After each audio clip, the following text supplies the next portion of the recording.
Hello, everyone. This is Rev Brad on the Soccer Chaplains United podcast from the Touchline. Today's podcast is part of our Lesson from Lasso series, so if you're short on time, when you hear that Ted Lasso theme song, you can skip ahead a minute and get right into the pod. Apple TV's Ted Lasso show has been very popular, and a lot of what we see on the screen gives a glimpse of life at a football club. Being around a professional team for some 25 years, I thought I would offer a chaplain's perspective on some of what we see in each episode. There are some great lessons to be learned, whether you're a person of faith or not. You might be an athlete, a coach, or simply a fan of the beautiful game. I think you're going to find a lot of clever and creative wisdom in this series. Thanks for joining us today. Here we go with another lesson from Ted Lasso. He's found the space, and he's found the back of the net. Just a little off foot, thinking he's going to go far post. Not strong enough with his right hand. Whips that one in. Far post, almost made him ends, and they have. He has the hat-trick. The second in his career. The third of the night. The hat-trick hero. Talked about you're not going to be able to sustain that kind of pressure. To the corner. Goes towards the near post. And you're the angle, and what a goal! What a goal! Today's lesson from Lasso, we're in the pub and watching as Coach Lasso is leading the team in understanding how they might right the wrongs of the past and the spoiled history of the AFC Richmond club. If you're just joining us, you might need to search up one of our previous lessons from Lasso where I talk about superstition in and around football. But suffice it to say, the players are skeptical. There are too many ghosts to fight. There's no way to change history. How can the team overcome such adversity? Lasso comes up with a plan. Each person on the team is to go home and bring back to the club that night something of value, something special and meaningful. They will ritually sacrifice that thing in order to honor the sacrifice, the ultimate sacrifice, that the enlisted young men of World War I made in giving up their lives to fight for their country.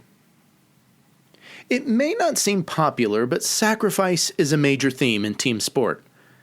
Culturally, we've had a shift in many of the attitudes of athletes and coaches these days, but sacrifice still occurs regularly and consistently within the bounds of sport like football or soccer.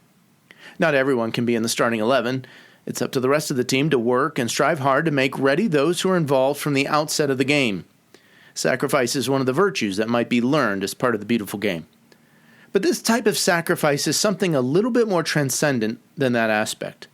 Let's look at Lasso and AFC's Richmond's process closely. Key to the midnight ritual, Lasso and the team are working to, quote-unquote, honor the sacrifice of the young men who enlisted. There is a variation to the depth at which each person understands and participates in this. Some present a little bit more of a shallow sacrifice, but without getting into judgment here, each little bit is meant to honor, commemorate, and represent a way of sacrificing on their behalf. As I reflect on this theme of sacrifice, I'm aware of a few things that make this scene seem a little ethereal. First, in general, Western culture is starved for ritual, and we're really immature in practice and understanding the power of ritual in our lives. There are few places whereby we participate in any type or form of ritual or liturgy that helps provide transcendent meaning. Second, in that same vein, there's a lack of connection into the story of the past as we go about our busy, social media-driven lives these days. We don't recall stories and people and places of old. We don't learn from the past as we strive forward into a technologically quickened and advanced present and future. One of the oldest stories of sacrifice might be helpful here. It's a story of a man who was desperate to see his line and lineage continue, and he was also desperate to be in a relationship with God. The book of Genesis, chapter 15, captures an interesting account of a sacrificial ritual between God and the man named Abram, later called Abraham, that establishes a covenant between the two.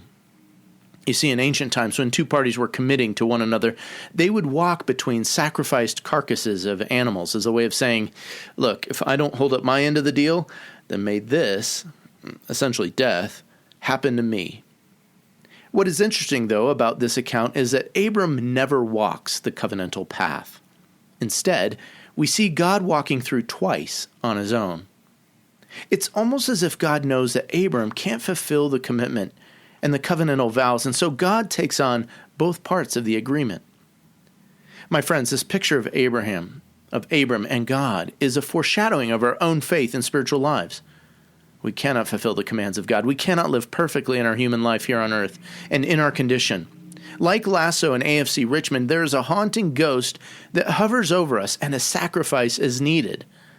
And also, like what we see on the screen, our sacrifice or sacrifices just really can't add up to the ultimate sacrifice that is needed.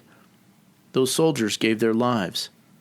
And as powerful it might be that we give up a blankie or our first pair of boots or a photograph that is meaningful to us, it really isn't enough.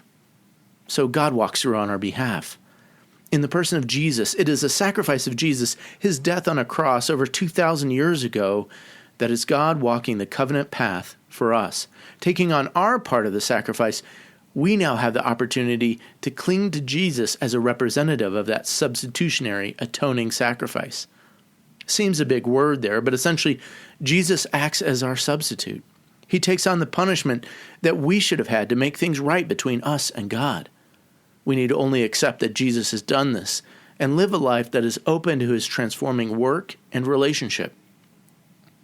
To add to this whole concept of sacrifice, to honor sacrifice, I want to offer one more thought. The Apostle Paul, in writing to a group of Christian believers who were in the throes of persecution and struggle, tells them, "So here's what I want you to do. God helping you, take your everyday, ordinary life, your sleeping, eating, going to work, and walking around life, and place it before God as an offering. Embracing what God does for you is the best thing you can do for him. Don't become so well adjusted to your culture that you fit into it without even thinking. Instead, fix your attention on God. You'll be changed from the inside out. Readily recognize what he wants from you and quickly respond to it. Unlike the culture around you always dragging you down to its level of immaturity, God brings the best out of you, develops well-formed maturity in you." That's from Romans 12, 1-2 in the Message. If this sounds familiar, here's the NIV translation and the way that it's put in that way. "Therefore, I urge you, brothers and sisters, in view of God's mercy, to offer your bodies as a living sacrifice, holy and pleasing to God.